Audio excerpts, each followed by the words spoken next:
Nang gumising ng tuta, ayun, dito, ang daming aso kong pinapakain kasi kapag may mga kumakain dito, dito sa paninda ko, yun mga tira-tira, yan pinapakain ko, kaya ang daming mga ligaw na aso.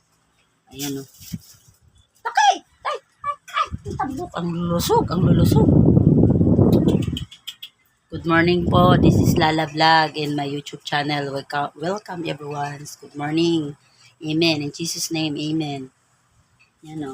Yan, hindi ko yan mga aso, mga ligaw na aso yan. Dito yan sila palagi. Umaga hanggang hapon, hanggang gabi, hanggang magnaradumi sa paninda ko. Yan, nakain yan sila. Kaya dati dumating kami dito, hindi yan ganyan kabaskog ba, yung kalakas na yun. Malakas na yung mga aso kasi gawa ng mga may kumakain. Binibigay ko sa kanila, kung hindi naman, doon sa labas. Ang dami yung aso yan, dyan. Mga ligaw na aso, kahit hindi sa amin pinapakain ko. Yan. Yan, pinadayo na talaga yung anak niya. Oh. Dinala niya na. Okay! Ay! Ang cute naman! Ang cute! Ang cute. Okay, in Jesus' name, good morning and God bless everyone. Please like and subscribe my YouTube channel, Lala Vlog.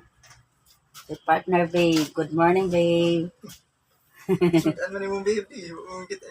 Papasok na siya in work. Kaunta, mga on. Adobo, yun. In Filipino food, adobo. This is adobo. This is adobo in Filipino. Ayan pa ba yan? Adobo. Char. Good morning, everyone. This is Lala Vlog. Mabuhay, Philippines. Amen.